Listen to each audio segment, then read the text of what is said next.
الحمد لله وكفى والصلاة والسلام على عباده الذين اصطفى خصوصا على أفضلهم وخاتم النبيين محمد الأمين وعلى آله وصحبه أجمعين وبعد فأعوذ بالله من الشيطان الرجيم بسم الله الرحمن الرحيم ونزلنا عليك الكتاب تبيانا لكل شيء وهدى ورحمة وبشرى للمسلمين صدق الله العظيم. We begin with Allah's blessed name. We praise Him and we glorify Him as He ought to be praised and glorified. And we pray for peace and for blessings on all His noble messengers, and in particular on the last of them all, the blessed Prophet Muhammad sallallahu ta'ala alayhi wa sallam. Respected Imam, brothers and sisters here in Masjid India, in Kuala Lumpur, Assalamu alaikum wa rahmatullahi wa barakatuh.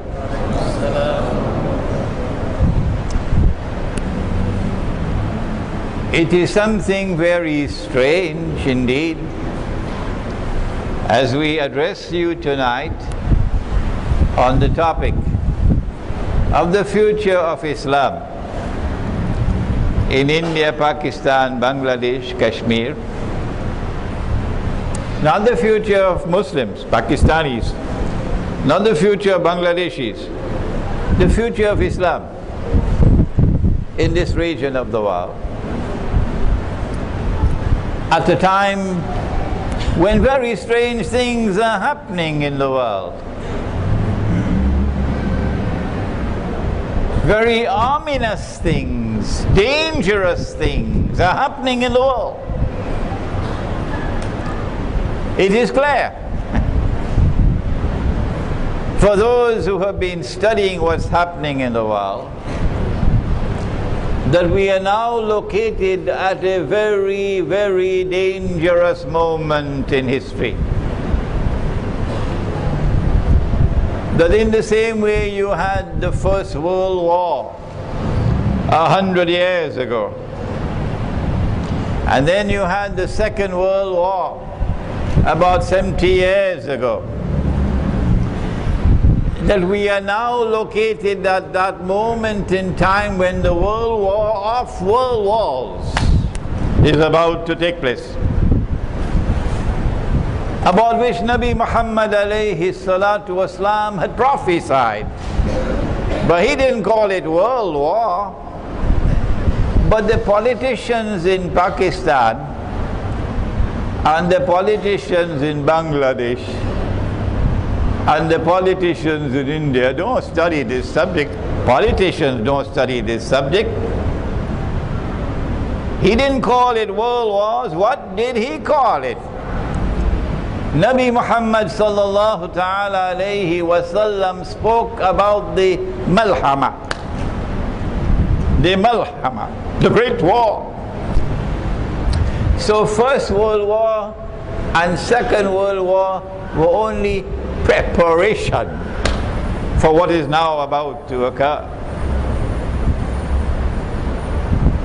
And it is going to impact on the whole world.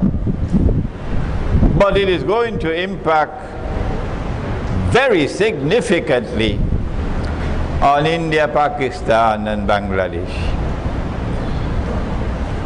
Israel is likely to launch those wars, perhaps within the next few months. It could be one of 4 targets, and you know it already. It could be Pakistan, and the Pakistanis know it. That's why the Israeli Mossad and the CIA combined to launch the 9/11 terrorist attack on America. Why?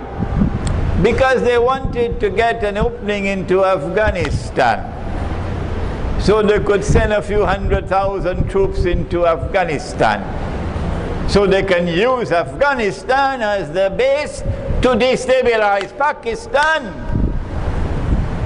The only people who don't understand that are the politicians. Everybody else understands that.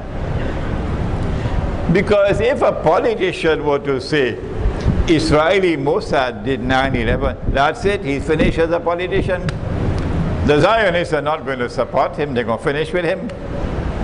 So the politicians know where they get their roti from.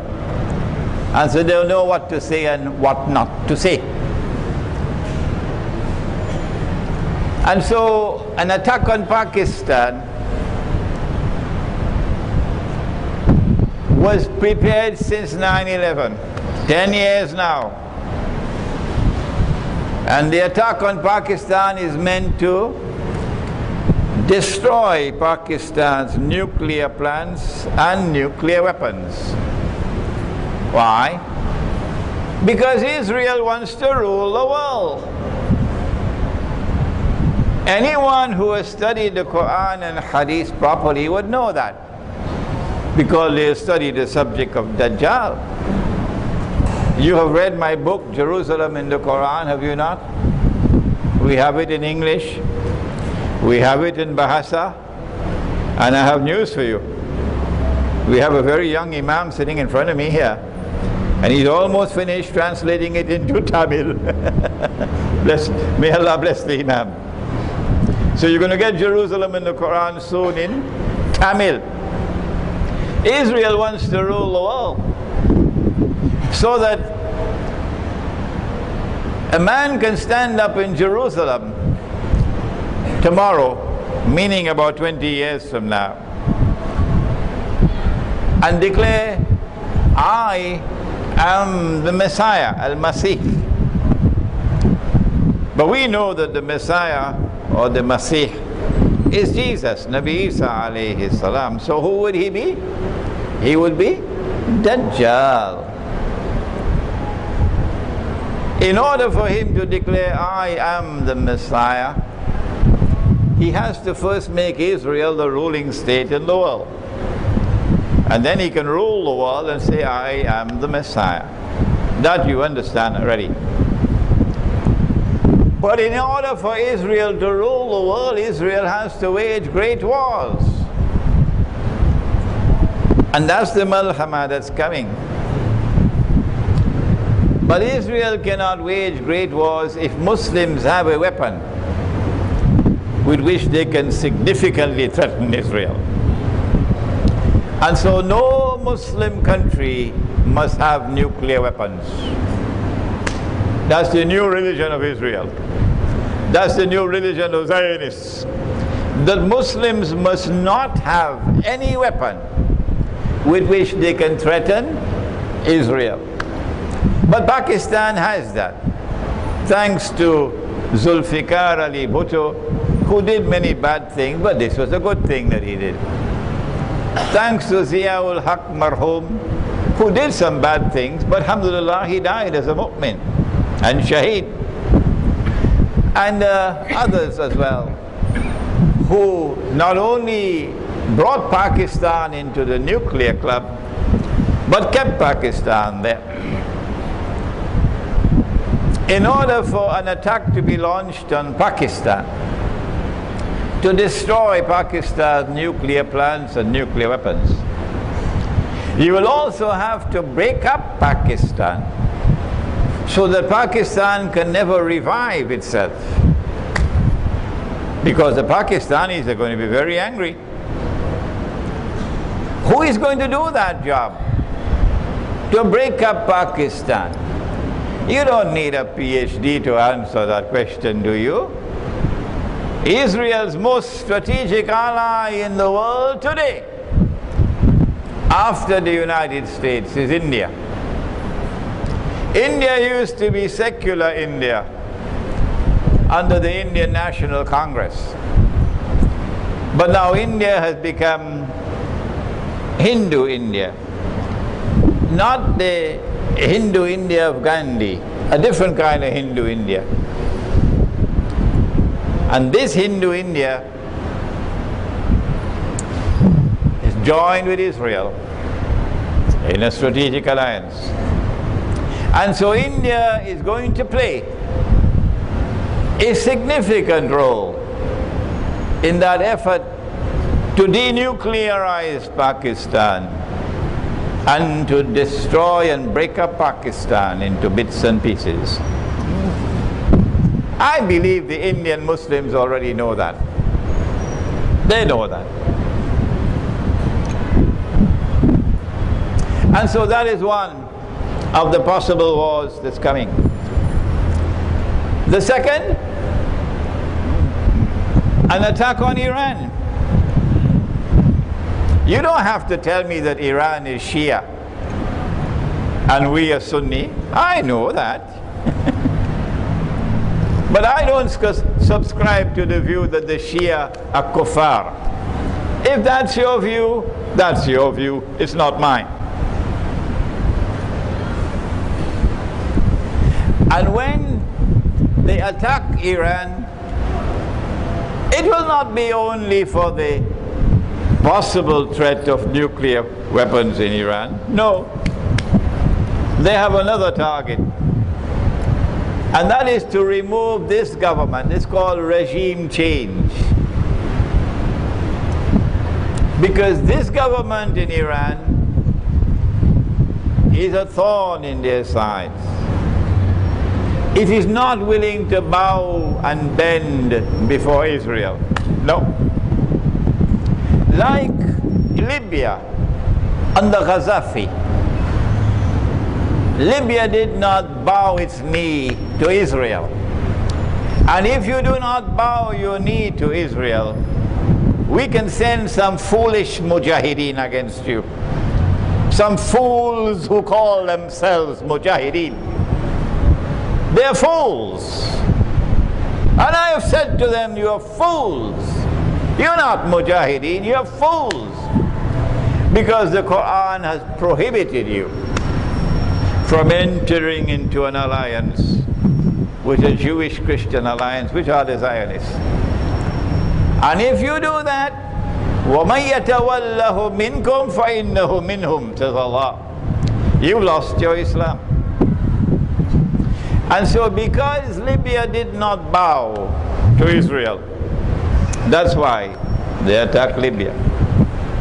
And because Iran is not prepared to bow to Israel, that's why they will attack Iran. And the purpose of the attack on Iran is to try to bring about a regime change so that a new government will come to Iran like the one you have in, what is it called now? The kingdom, the American kingdom of Saudi Arabia? The shameless American kingdom of Saudi Arabia, which has entered into an alliance with the Zionists and has now taken Saudi Arabia to become a strategic ally of Israel. Shame on you. So that's what they do. They want to do with Iran, so that you can get rid of this government in Iran and bring another one which will become an ally of Israel. And that is when the hadith will be fulfilled. You know it? That 70,000 Jews from Isfahan will follow Dajjal. Not this government in Iran. The third possible battleground can be Syria. Because they not only want to bring about regime change in Syria, as in Libya, to get a new government that would be friendly to Israel. They want to do more than that. Israel is an ally of Russia. And if you have read my book on Gog and Magog, you will know that Russia and its allies are Magog. And the Anglo-American NATO alliance is Gog. And that Gog-Magog war is coming. It's going to be nuclear war. Very few people will be left on the earth when that war is over. Within maybe 20 years from today, you will have only a fraction of the people now on the earth still alive. Islamic scholarship can say that, because we study the Quran and we study Nabi Muhammad alayhi salatu wasalam. And Russia has a naval base in Syria, the only naval base in the Mediterranean. So if you could bring about regime change in Syria, you will deal Russia a deadly blow. You will also deal a blow to China.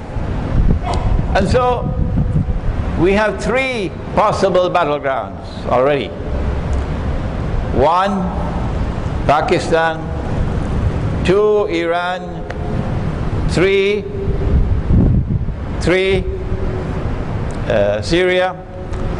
And four, the fourth battleground is possibly Egypt. Because Israel wants part of Egypt's territory because of something in the Torah. The Torah says that the Holy Land extends from the river of Egypt to the river Euphrates. From the river of Egypt to the river Euphrates. Meaning that part of Egypt, from the river Nile to the Red Sea, belongs to Israel. And so within the next few months, we expect that these wars are going to begin. And Islamic scholarship should be ready. If India is going to play a strategic role in the attack on Pakistan and in the effort to denuclearize Pakistan and to break it up into bits and pieces, how should Islamic scholarship respond? That's the critical moment in which we are now located. Tomorrow night we'll see how it's not only a military threat, but also a political and economic threat. The collapse of the monetary system, paper money disappearing, only electronic money taking over, and you're going to be imprisoned in that monetary system of electronic money. And so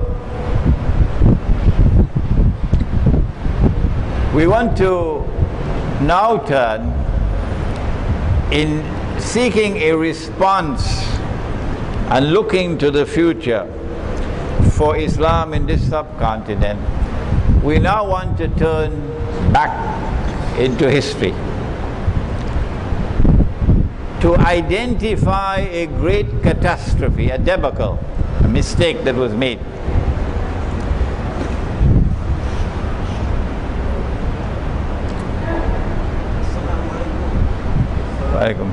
And when we recognize and understand that big mistake which was made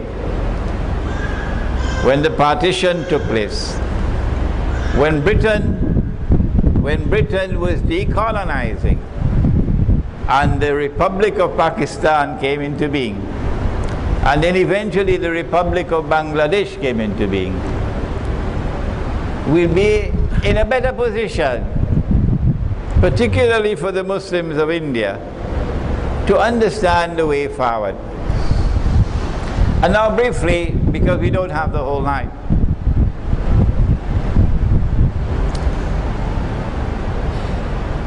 Islam gave to the world a political system, but it did not come for the first time with Nabi Muhammad alayhi salatu wasalam, no.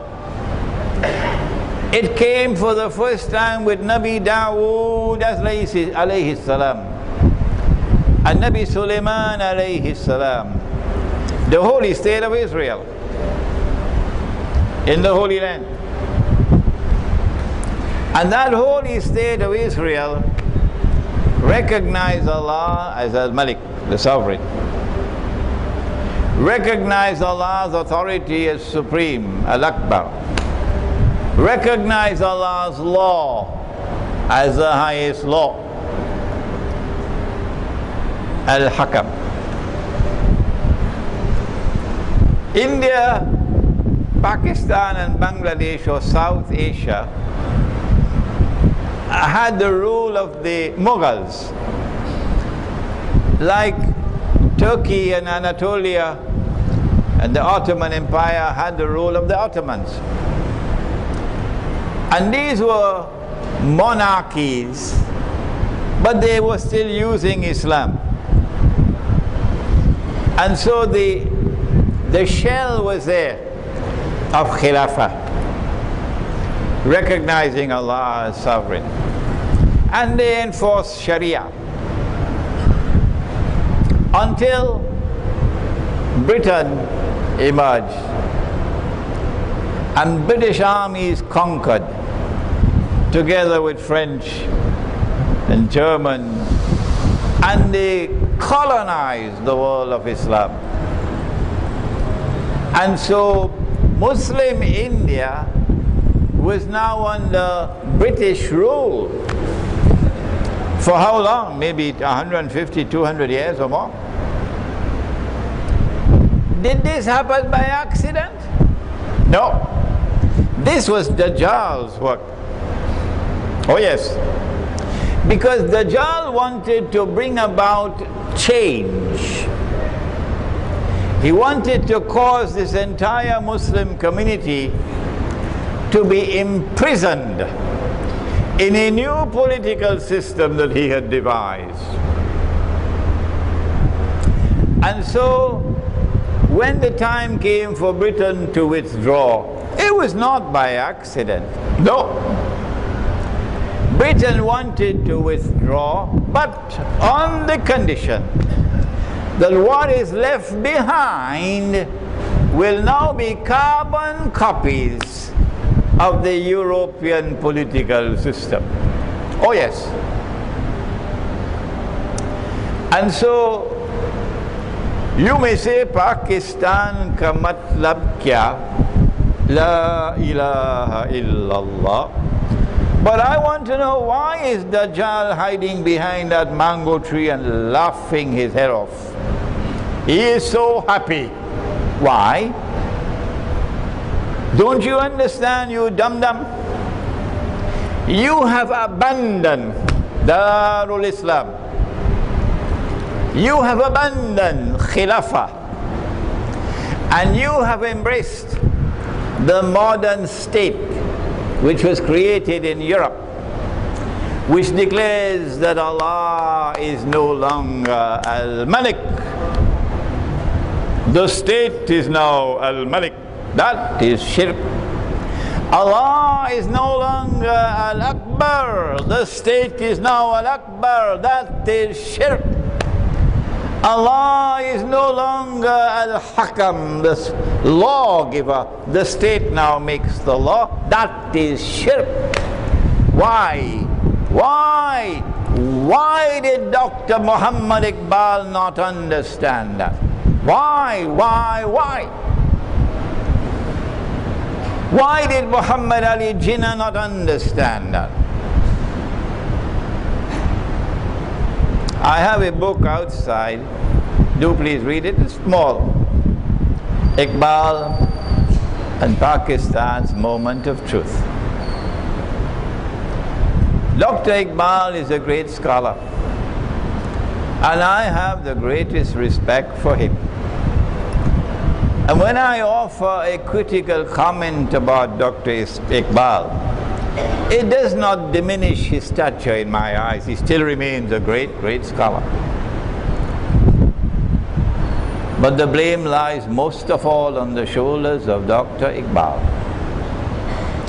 for not recognizing that the modern political system and model of a state, which was coming from Europe and which Mustafa Kemal embraced in 1922, to replace the Khilafah with the secular state of Turkey, and which he, Iqbal, endorsed, and which he put into his book, The Reconstruction of Religious Thought in Islam. He said that the modern parliament of the Republican state is an adequate substitute and replacement for the Khilafah.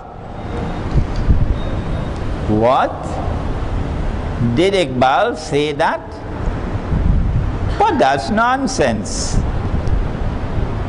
That the modern parliament of the secular state can be an adequate replacement for the Khilafah? That's nonsense.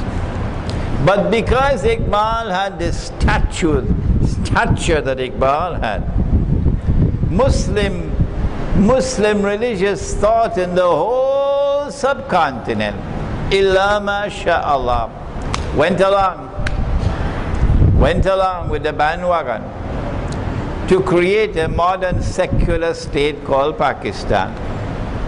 You can put on a pagri on the head of Pakistan. You can make Pakistan grow its beard.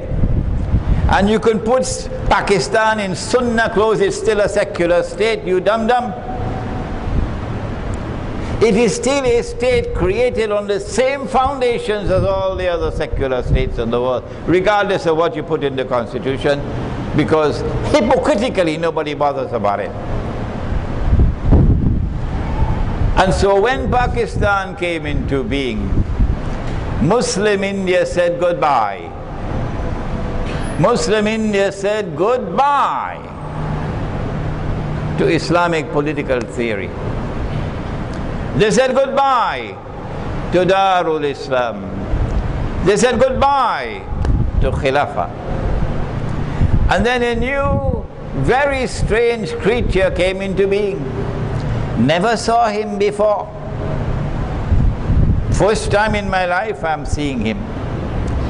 Something called Muslim nationalism. Huh? Never heard of it before. You know, you have German nationalism, huh? You have British nationalism, you have Russian nationalism, Qawmiya. But you don't want to use the word Pakistani nationalism. So you say we are creating this new state on the basis of something called Muslim nationalism. What rubbish! Never heard more rubbish than this. Nationalism is Qawmiya. Did they never read the Quran, those who talk about Muslim nationalism, which was a stepping stone to Pakistani nationalism, and then to Bangladeshi nationalism, Bangla nationalism, and then to Indian nationalism? بعد أعوذ بالله من الشيطان الرجيم يا أيها الناس, O mankind, إنا خلقناكم من ذكر وأنثى, we created you from a single male and a single female.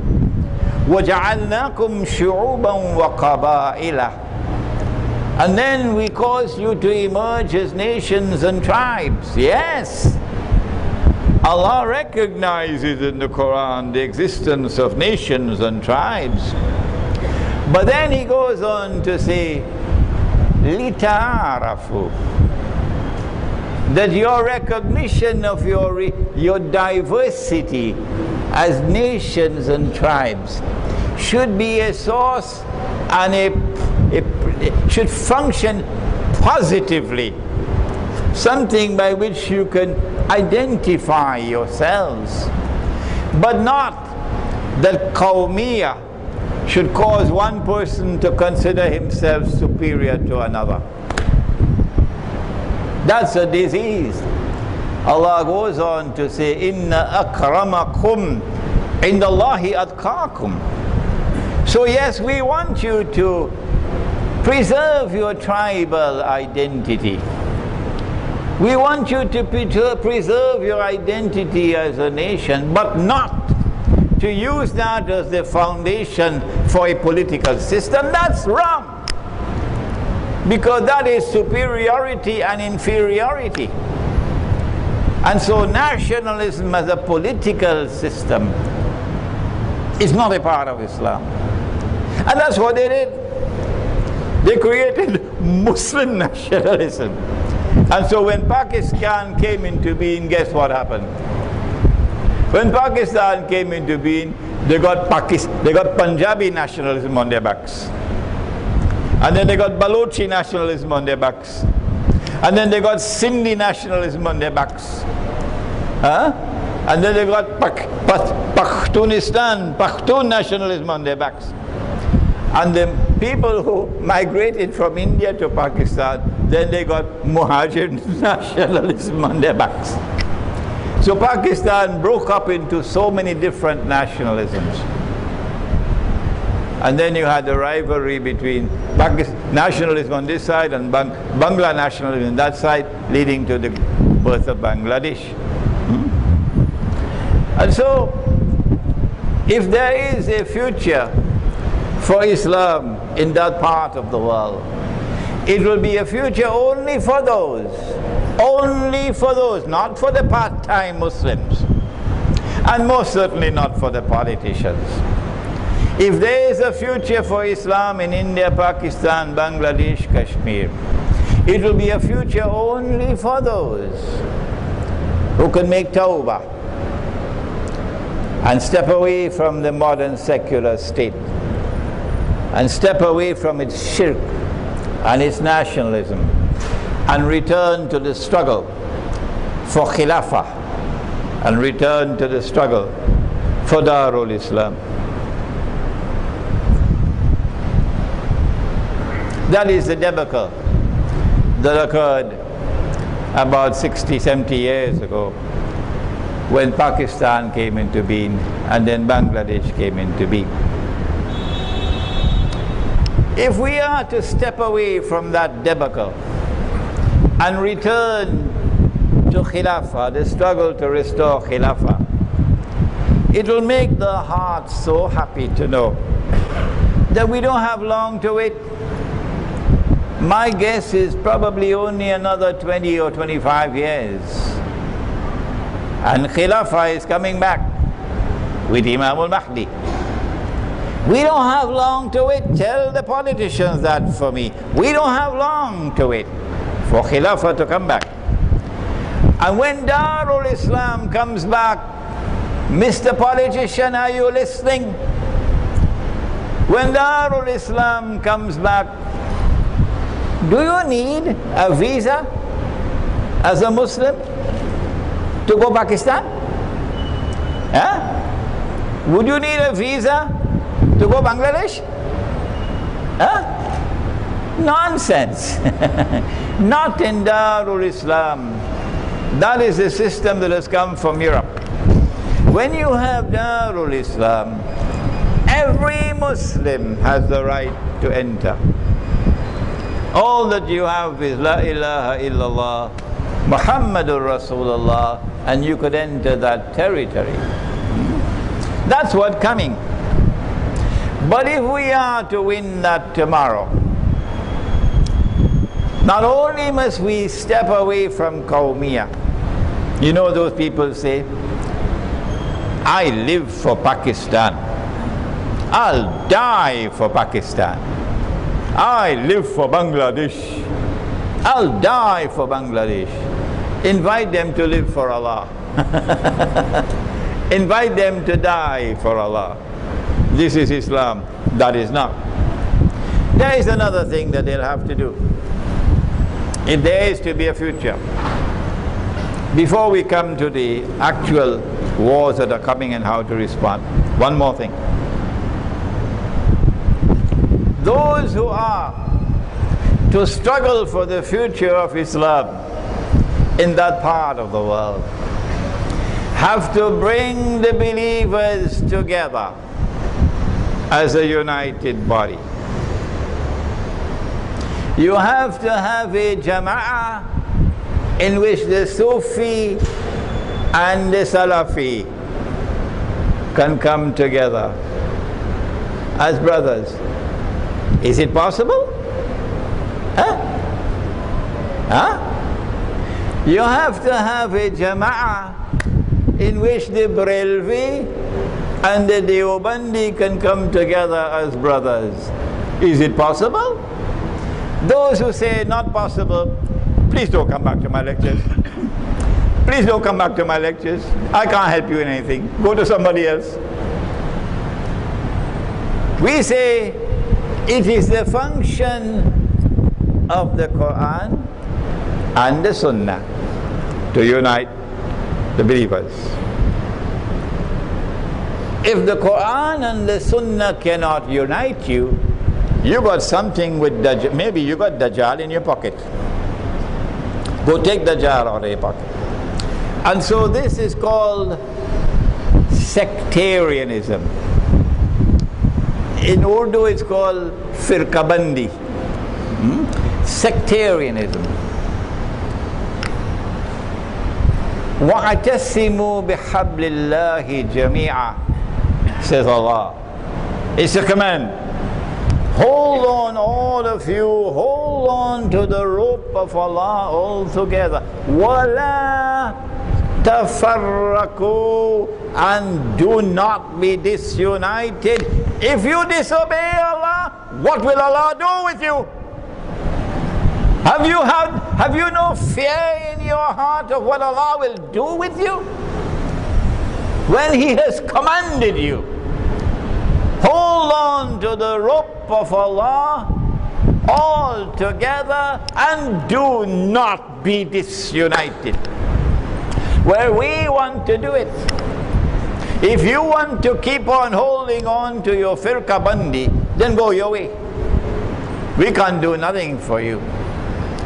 But if we are to bring all together as a united body, then we have to stop identifying ourselves as this and that and the other. My teacher, I know the young people will listen to me. I know these words will reach your heart, the young people. My teacher was a great scholar, Maulana Dr. Muhammad Fadlur Rahman Ansari rahimahullah. He used to say, I am not Deobandi, and I am not Barelvi, and I am not Ahle Hadith, and I am not Wahhabi. I am Muslim. These words, I believe, will penetrate the hearts of the young ones. And so, you no longer identify yourself as belonging to any sectarian movement. No, sir, I do not belong to any of them. I'm a Muslim. Number one. Number two, we have to try to bring the believers together in one place. For example, a masjid, for unity. If we are to unite the Sufi and the Salafi, this is my theory, you must let me know what is yours. I say that in the house of Allah, we will not permit anything in the house of Allah, any religious practice in the house of Allah, unless it is firmly founded on the Quran and the Sunnah. You got a problem with that? If I have a religious practice which I perform individually by myself, that's my business, that's not yours. But when I come collectively, that's different. And if it is not in the Quran and Sunnah, that creates a problem. Like celebrating Miladun Nabi, the birth anniversary of the Prophet Muhammad alayhi salatu wasalam. Celebrating the birth anniversary is not like drinking whiskey, is it? Huh? Celebrating the birth anniversary of the Prophet Muhammad alayhi salatu wasalam, is it like drinking whiskey? No. It's a pious activity. There's nothing sinful about it. No. But it is not based on the Quran, and it is not based on the Sunnah. So if you insist on bringing it into the masjid, it will create fitna. Fitna. So in order to achieve the unity that we want amongst Muslims in India, Pakistan, Kashmir, Bangladesh, it doesn't matter what passport you hold. I'm only concerned that you're a Muslim. We have to take religious practices which are not based on the Quran and Sunnah out of the masjid for the sake of unity. Do not use the person of Nabi Muhammad alayhi salatu wasalam to divide. Use him to unite. So you can celebrate the birth anniversary of the Prophet alayhi salatu wasalam in private. That's okay. It will not create fitna. Don't bring it in the public, that's all.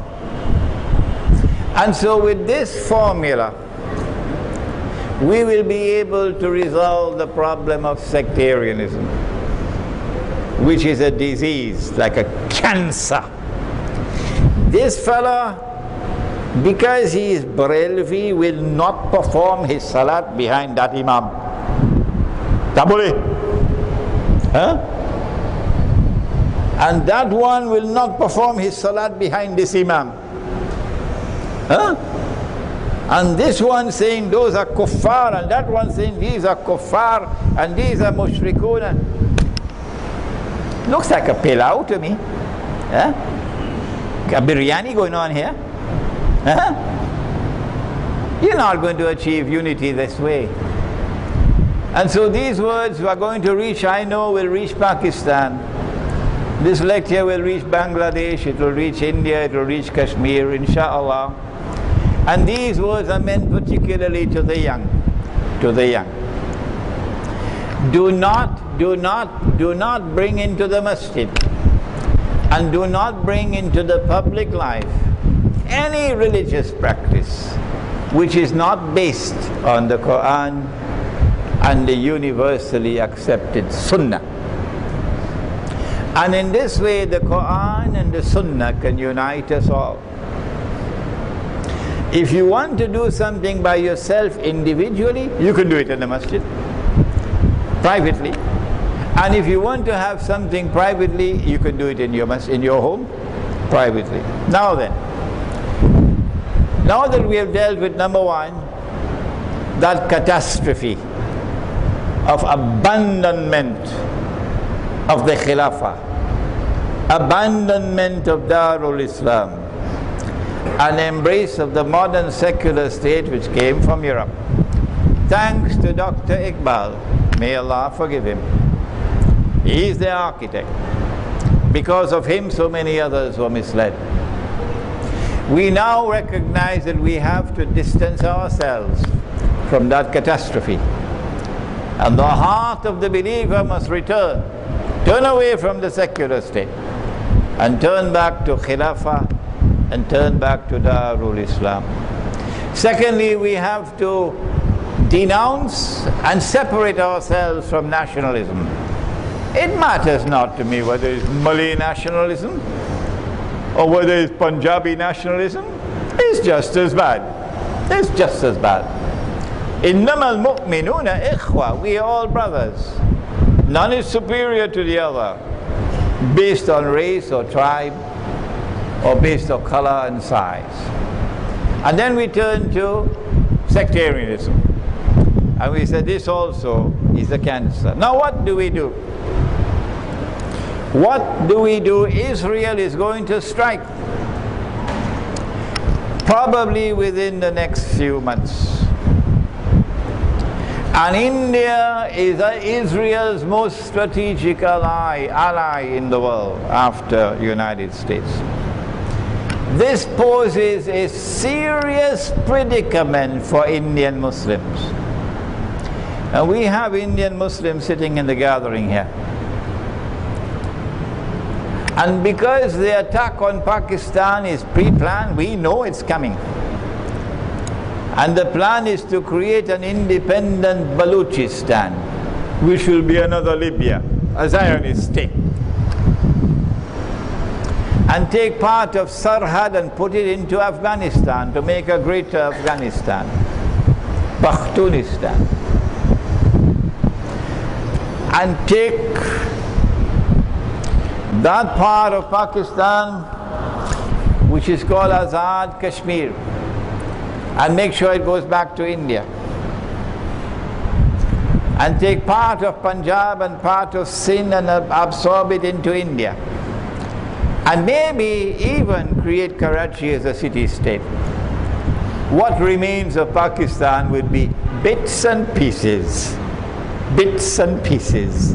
that can easily be controlled by India and will now exist under Indian hegemony, political and economic and even cultural.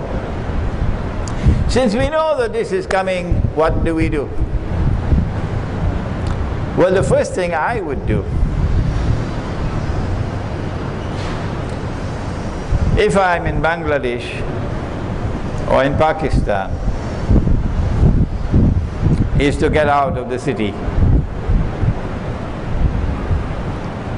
Because the city is going to have anarchy. Supplies of food and water are going to be disrupted. Electricity supplies are going to be disrupted. And this is not like the homogeneous city of Sarajevo, under attack for 3 years. Siege. No. Karachi is the most vulnerable of all. If Karachi's water supply is interrupted, and India can do it. If Karachi's food supply is interrupted, and India can do it. You're going to have riots on the streets of Karachi. How can't you understand that? All the major cities are going to have riots. And the enemy wants to provoke that. People are going to be living like dog eat dog. They're going to forget religion. They're going to live like animals. When you can't get water, you can't get food. So my advice, and I hope that my words can reach you before it's too late. My advice is to get out of the cities before it's too late. And try to find residence in the remote countryside in order that you can survive for the battles that lie ahead. Go to the remote countryside where you can get water and food, and you'll have more security. And do not live in large communities, live in small communities. I call this a Muslim village. And in order for you to win Allah's kindness and Allah's grace and Allah's protection and Allah's mercy, wherever you go to the remote countryside, you must come together to live in accordance with Allah's law and Allah's guidance. So this will be miniature khilafah. Maybe 50, 100 families will be living as a miniature khilafah. And if you have these communities scattered all over the remote countryside, 100,000 of them, Dajjal won't be able to stomach his food. Dajjal will have indigestion. Because Dajjal wants you in the city. That's where he can easily attack you and destroy you. And destroy your children. So as you move out into the countryside, you will be able to protect yourselves. And you can survive the storm. But while this way forward, fits the bill for Pakistan and Bangladesh out of Dhaka. Dhaka is an unlivable city. Dhaka will have riots even before Karachi. Is this the advice for the Muslims of India, who are going to face the brunt of an Indian government, a marauding Hindu Indian government that is waging war on Israel's behalf, and would therefore want to behave with Indian Muslims the way the United States government will behave with Muslims living in the United States? That's why they're building concentration camps in the United States.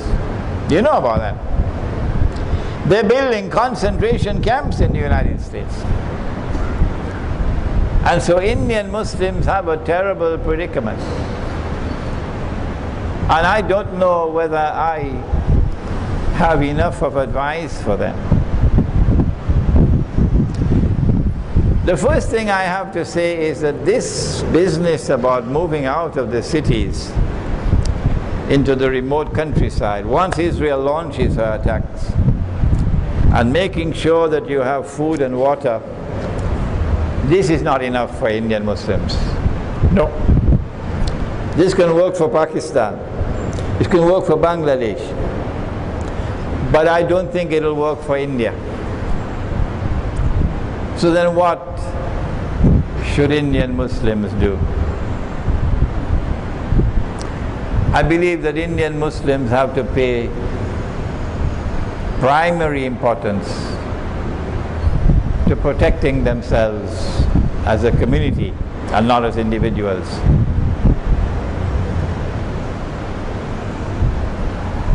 And so Indian Muslims have to come together in large numbers. Numbers which are large enough that if anyone comes to attack you, he can't come with 20 men. No. He has to come with 20,000 men to attack you. I believe Indian Muslims should get out of the big cities, yes. Because the big cities are not only going to be subject to riots, but the Dajjal is going to wage biological warfare. Long time it used to be called plague. Now it's called epidemics.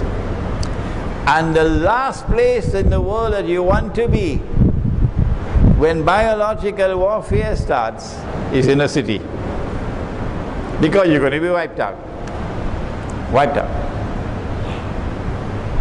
And so I believe that Indian Muslims should try to find a way out of the big cities.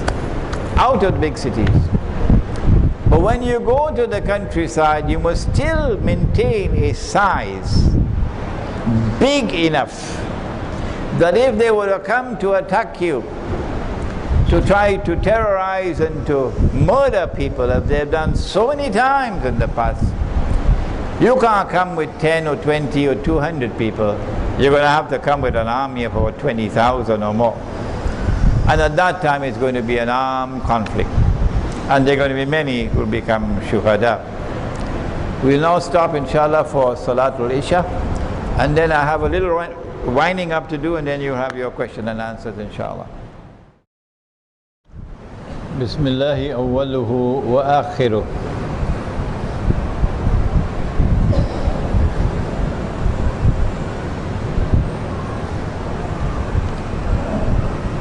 I want to now turn to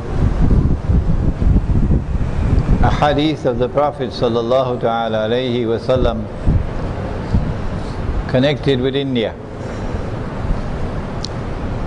The word India does not occur in the hadith. In the hadith it is the word Hind. Hind. And Ghazwa would be wars fought by the Prophet alayhi salatu wassalam. But because this is a war which will take place at the time of the return of Nabi Isa alayhi salam. Perhaps for that reason it is known as Ghazwa. Allah knows best. Ghazwatul Hind. That there are hadiths of the Prophet alayhi salatu wasalam, and I am not in a position to assess their strength and authenticity, that there will be an end time, meaning Akhiru Zaman, conquest of India, or conquest of Hind, not India. But there is also an end time conquest of Constantinople. Constantinople. This one is a very well-established hadith, very strong, that the Prophet said sallallahu ta'ala alayhi wa sallam that Umranu Baytul Maqdis, at that time when Baytul Maqdis or Jerusalem is flourishing like it is today under the Yahud, under the Zionists, it is reached center stage today. At that time would be Kharabu Yathrib. Yathrib or Madinatul Nabi would be in a state of desolation, playing absolutely no role on the stage of the world, not even in Islamic affairs. That's Medina today. And before I forget, I got a booklet from the printry only 2 days ago. It's only about 35 pages long, very small, easily to be read. And it is entitled Medina Returns to Center Stage in Akhiru Zaman. And that booklet is outside in English and in Bahasa. So do please get a copy. The time of the flourishing state of Jerusalem would be the time when Medina would be in desolation. The time when Medina will be in desolation will be the time when the Malhama will come. The big war is coming, where most people will die. The time of the Malhama will be the time of the Fathul Constantiniya. That Constantinople will be conquered at that time in Akhiru Zaman. So the conquest of Constantinople 600 years ago obviously could not be what the Prophet is talking about. And the conquest of Constantinople will be the time of the Khuruj of Dajjal. Khuruj of Dajjal. Dajjal's release is one thing, Dajjal's Khuruj is another. He was released in the time of the Prophet alayhi salatu wasalam. He is the mastermind of the modern political system which has paralyzed the world of Islam, imprisoned the world of Islam. He is the mastermind of the modern economy and the modern monetary system with this paper money. He is the mastermind. But you cannot see him as this time. He is not in our world of space and time. But his khuruj, when he comes out, you will now see him as a human being. And the Prophet said, alayhi salatu wasalam, you will see him as a Jew, as a young man, powerfully built with curly hair, meaning curls at the side, like the Orthodox Jews. So, we have not only the conquest of Hind, but the conquest of Constantinople. Now, when Nabi Isa alayhi salam returns, he's coming back as Hakim, to rule. So I asked last night, would he have to submit to the authority of the Security Council of the United Nations? Huh? Tell me? Huh? Obviously not. Tell them that in Washington for me. When he comes back to rule the world. Which means he has to rule over the Zionists. Which means he has to rule over India. India will have to submit. Hindu India will have to submit. And therefore, whether you have the ahadith or not about Ghazwatul Hind, it is clear to me that there will have to be an armed conquest of India in order to ensure that India submits to Nabi Isa alayhi salam. Who is going to be in that army? It will have to be mujahideen. I don't think the standing armies of the modern secular states are going to do that. And what kind of warfare will the mujahideen be waging when there's all of this oppression upon them? And the wars are going to start soon. I hope the Pakistani people are listening, because I expect the Pakistani people to take the leading role. Oh yes, in joining their brothers in Afghanistan. Afghanistan is up front. Afghanistan has waged successful war in resisting the NATO Zionists for 10 years. An embarrassment for Barack Obama. That's Afghanistan. And I'm expecting second in line to be Pakistan. This is why I'm asking the young Pakistani men, get out of the cities. Get out of the cities. Move to the countryside. Secure your water and your food. Secure your families. Because you are going to be on the front line. And it's not going to be conventional warfare. I think it's going to be about 20 years of guerrilla warfare that's coming up, Afghanistan style. And I hope these words of mine reach the young Pakistani men, and the young men of India, and the young men of Bangladesh. There are others who are not going to be part of this struggle. Who are they? They are those who disregard what I have said tonight. We have to go and vote. We have to vote for this one or that one or that one. They are stuck into that electoral political system based on shirk. You can speak to them, but it's like water falling on the back of the duck. They won't listen to you.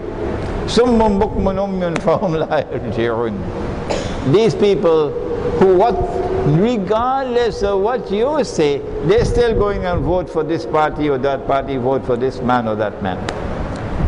I don't have any words for you. I don't know what to do with you. You're not going to be part of the struggle for the future of Islam. But then there are second people. No matter what you say to them and tell them riba is haram, if you say to them 100,000 times that Allah's Messenger has cursed all four, and he said that they are all equally guilty, the one who lends his money on interest, when he puts his money in a fixed deposit. You know what's a fixed deposit? You heard about it? It's a money lender. Or when you borrow money on interest, to buy the house, of course, in Damansara Heights, to buy the car, of course, to do business. Did you know that when you borrowed money on interest, that Muhammad alayhi salatu wasalam cursed you, lanat kiya? Do you know that? Does it touch your heart? Does your heart shake? No. No, they will still go and borrow money on interest. It doesn't matter to them. I don't have any words for them. They have to look for guidance elsewhere. I don't have any guidance for them. And then there are others, largely ignorant. They don't know, because the ulama have failed. They have not taught the subject. We say to them that this money that we are using has come from Dajjal, and they look at you as though you come from Mars or Venus. This paper money has come from Dajjal. This paper money is meant to take you into slavery. They can't understand that. The ulama have not studied the subject. But the ulama want to get Dow Jones dollars. Oh yes. Get plenty bucks, become advisors for Islamic banks and this and that and the other. But who cares about dinar and dirham? Huh? Which Islamic bank in the world has ever raised even a little finger to bring back sunnah money? The money which is in the Quran, the money which is in the sunnah. Dinar and dirham. None. So if you do not care to study the subject, you don't care about what we are saying, that this paper money and the electronic money which is coming to replace it is bogus and fraudulent and haram, and it is a ticket to slavery, then what can I do for you? I can't offer any guidance to you. You can't be part of the armed resistance to oppression for the next 20 years in Pakistan, in Bangladesh, in India, as it is today in Afghanistan. Did the Prophet sallallahu ta'ala alayhi wasallam not say, is the hadith not in Sahih Bukhari? I won't take much more time. Perhaps the Pakistani people never read the hadith at the time of Fatima Jinnah, at the time of Benazir Bhutto, at the time of, I don't know the names of the sisters in Bangladesh, Khalida and Sheikh Mujib's daughter. He said, sallallahu ta'ala alayhi wa sallam, a people who choose a woman to rule over them can never be successful. And in Pakistan, the opposition to Ayub Khan chose Fatima Jinnah.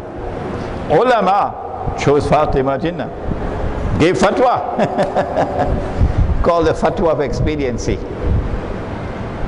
And then the same thing happened with Benazir Bhutto. And the same thing is happening in Bangladesh. But those who are going to struggle for a future of Islam, they are not a people who will choose a woman to rule over them. So they will not be also borrowing money on interest from the bank. They will be struggling to get out of the paper money and electronic money, because tomorrow there will be no more paper money. Tomorrow is only electronic money. And once they know your profile, you're going to lose your money in the bank. They'll freeze your account. You're going to complain to me? What can I do? You've lost your money. There's nothing you can do when the bank freezes your account. Everything you have in the account is gone. So maybe I could take it out of the account? What is there to take out? Huh? This money is money you can't see. This money is money you can't touch. Only a donkey will declare that this is valid money. We have plenty donkeys in the world today. So there's nothing to take out of the bank. You can't take it out. You can only transfer it from one account to another. And any time they want to freeze your account, they will freeze it. Because it's not your government that controls the banking system. It's the Zionists who control the banking system. So let me end now and say that my words tonight were not directed to all the Pakistani people and all the Bangladeshi people and all the people of India and Kashmir. I wish I could have spent more time on Kashmir. No, my words tonight about the future of Islam was directed only to those who are sincere in submitting to Allah and His Messenger, and who want to live full-time lives as Muslims. And these are people whose hearts will long for the return of Darul Islam and Khilafah, And so they will not go and embarrass themselves by voting in elections for Tom, Dick and Harry in a secular state. These are people who will distance themselves from nationalism. I am superior to him because I belong to this nationality. These are people who will distance themselves from sectarianism, belonging to this sect or that sect or that sect or that sect. No, I'm a Muslim. And they will turn to the Quran and the Sunnah to unite everybody, so that the Sufi and the Salafi can come together as brothers and wage a common struggle against oppression. These are people who want to bring back dinar and dirham. And these are people who will never go and borrow money on interest, not for any reason in the world. We pray that Allah subhanahu wa ta'ala may open the eyes of the Muslims of India, Pakistan, Bangladesh and Kashmir, and show to them a road to which they can survive in the storms which now lie ahead. رَبَّنَا تَقَبَّلْ مِنَّا إِنَّكَ أَنْتَ السَّمِيعُ الْعَلِيمُ وَتُبْ عَلَيْنَا يَا مَوْلَانَا إِنَّكَ أَنْتَ التَّوَّابُ الرَّحِيمُ بِرَحْمَتِكَ يَا أَرْحَمَ الرَّاحِمِينَ آمين.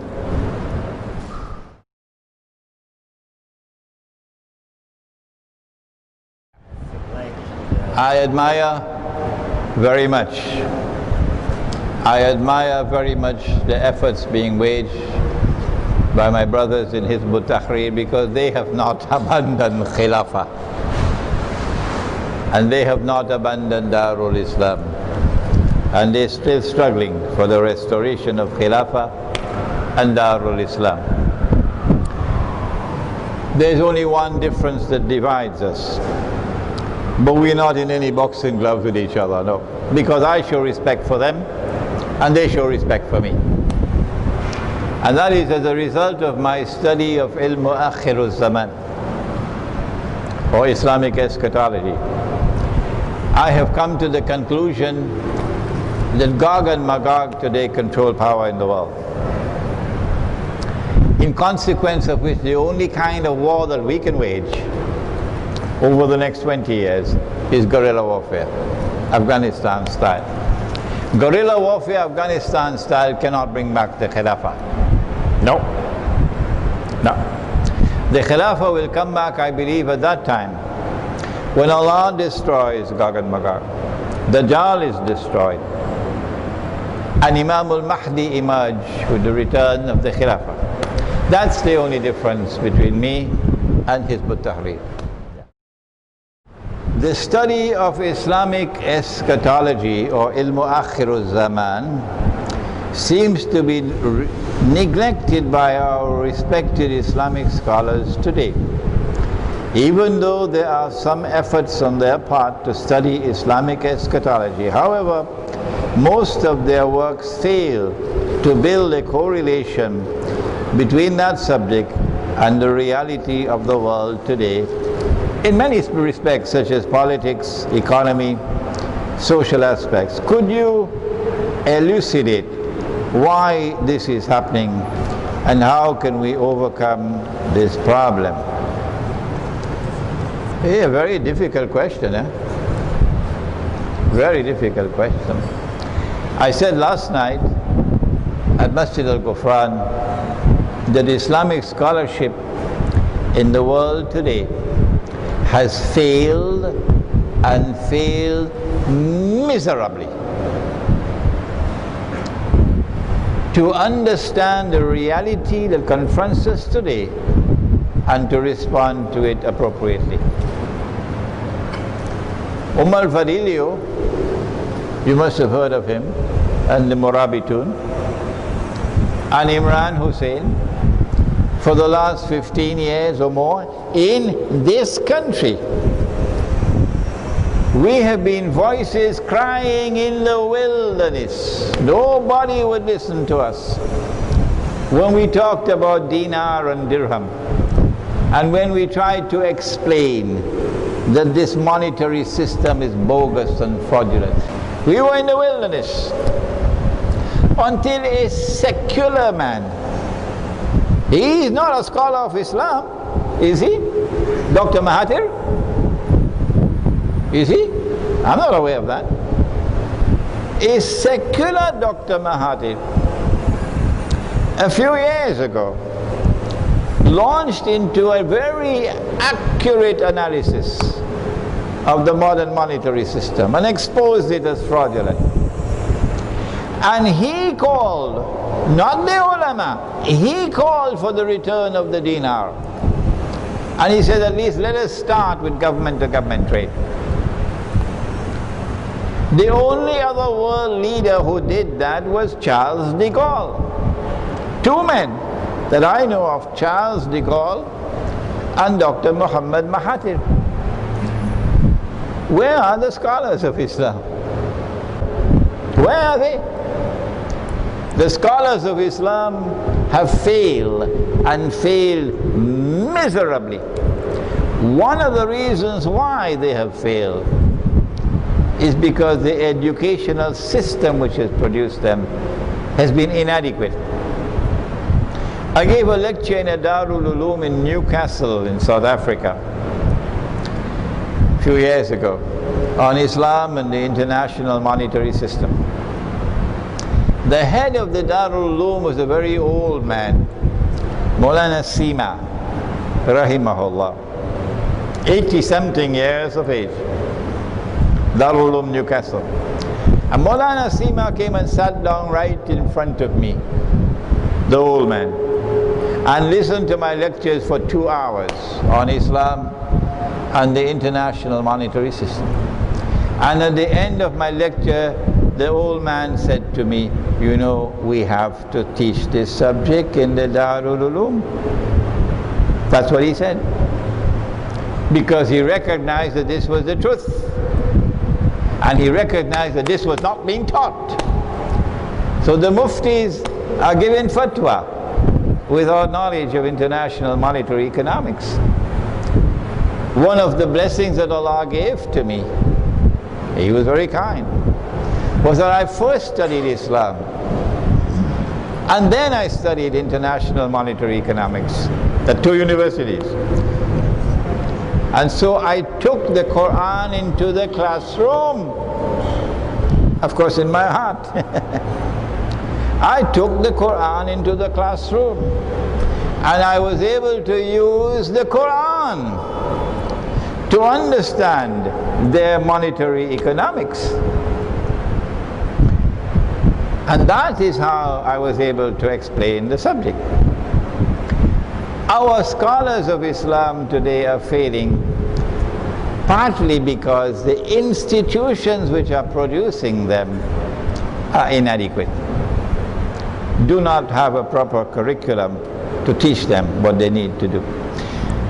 But the failure is for a second reason as well, methodology. Methodology. There's a methodology at work which produces students who study this kitab, that kitab, that kitab, that kitab. And then they can repeat it over and over and over again from now until Qiyamah. It's called mechanical knowledge. You can't penetrate Akhirul Zaman with mechanical knowledge. No. To penetrate Akhirul Zaman, you got to be someone following a man named, what's his name? Khidr. Khidr. Khidr alayhi salam, he didn't have a PhD from Yale and Harvard. No, no, no. He has knowledge that is externally acquired, but in addition to that, he has knowledge which comes down from above. وَعَلَّمْنَاهُ مِن لَدُنَّا عِلْمًا. That methodology is lacking. But I have hope that there are students now, young ones, who tomorrow will become the scholars, who today we do not have, who will take the Quran and the Ahadith and be able to explain the world and be able to respond to it appropriately, inshallah. Some of the Ahadith of the Prophet ﷺ regarding Akhirul Zaman are based on religious symbolism. and cannot be literally understood. Why is this so? What is the wisdom in it? Allah in His wisdom chooses sometimes to send guidance in a way that is plain and clear, muhkam. And so in the Quran, and these are the heart of the Quran, there are verses which are muhkamat, plain and clear. But Allah in His wisdom has also chosen to send in the Quran verses which are not muhkamat. At the beginning of Surah Al-Imran, I think it's probably verse number 3 or 4, somewhere around there, Allah speaks about a second kind of verse in the Quran. And these are called the mutashabihat. And the mutashabihat are verses which have to be interpreted. You have to have ta'wil. And the only ones who can give that ta'wil of the mutashabihat are those who are rasikhuna fil ilm, people who are deeply grounded in knowledge, not mechanical knowledge. Oh no, rasikhuna fil ilm.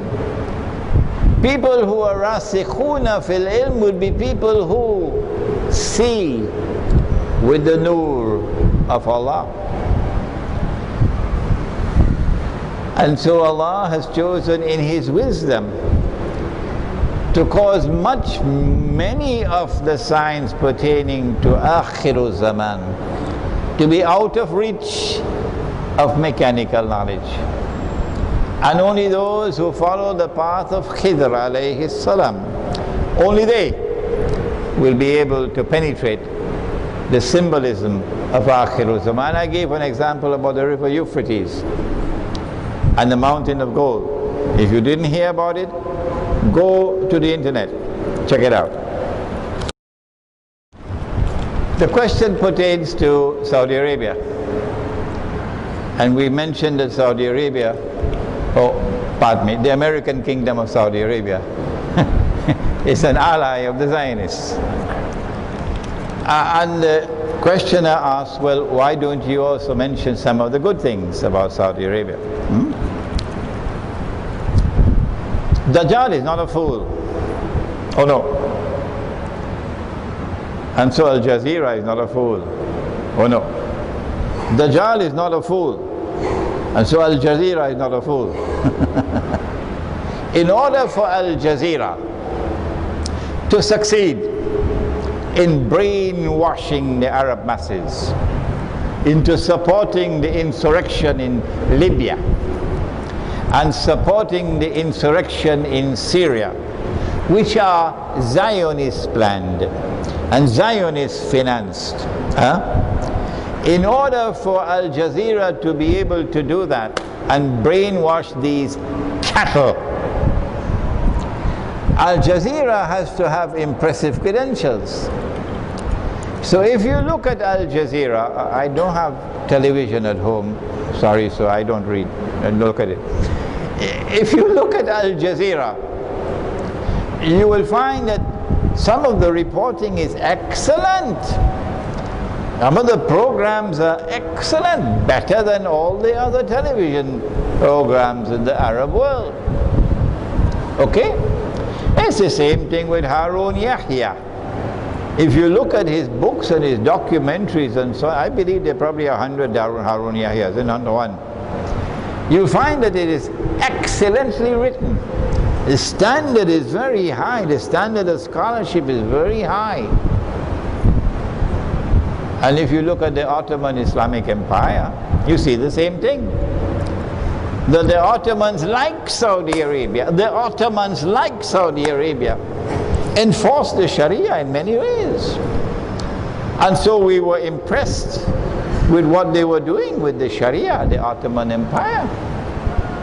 But the secret is, you have to give them that 95% that dazzles them, so you can slip in the 5% of pure poison. So the Saudi regime could fool Tom, Dick and Harry, but they would not fool us. If you become an ally of the Judeo-Christian alliance, Allah subhanahu wa ta'ala in the Quran, in Surah Al-Ma'idah, in verse number 51, says to you, you have lost your Islam.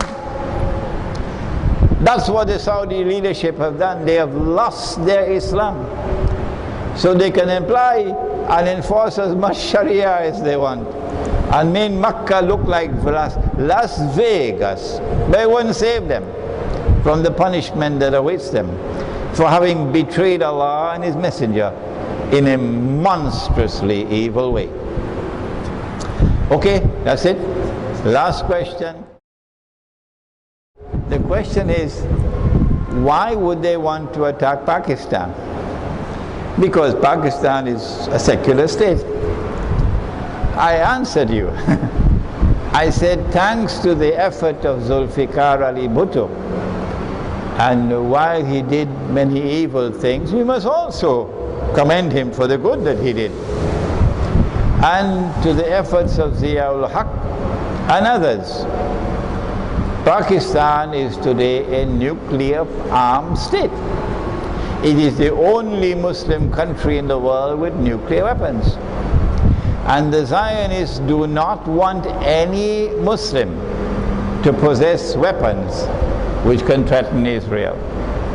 That is the reason why, the major reason why, they planned and executed 9/11, so that they could use 9/11 to eventually break up Pakistan. 9/11 gave them Afghanistan, a foothold in Afghanistan. And thanks to people like Musharraf, they were able to consolidate themselves in Afghanistan. And so the planned attack on Pakistan is coming. But I have confidence that the young men of Pakistan, those who have the sense to get out of the cities before it's too late, and go to the remote countryside, secure your families, secure food, secure water, so that you will free yourself to wage the guerrilla warfare that has to be waged for the next 20 years. Is guerrilla warfare, not conventional warfare. We can't face them conventionally. But Afghanistan has shown the way that you can wage guerrilla warfare successfully.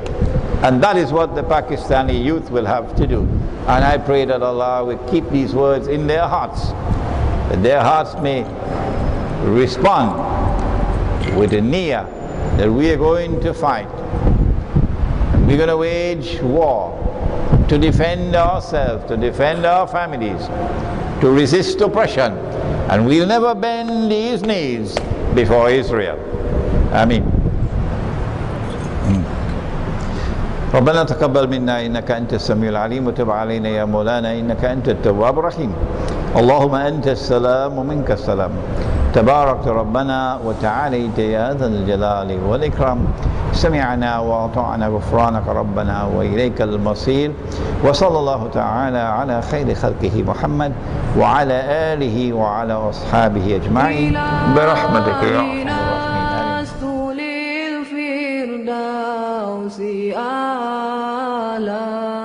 ولا أقوى على نار الجحيم الله فهب لي التوبة واغفر ذنوبي فإنك غافر الذنب العظيم إلهي لست للفردوس أهلا ولا أقوى على نار الجحيم الله فهب لي توبة واغفر ذنوبي فإنك غافر الذنب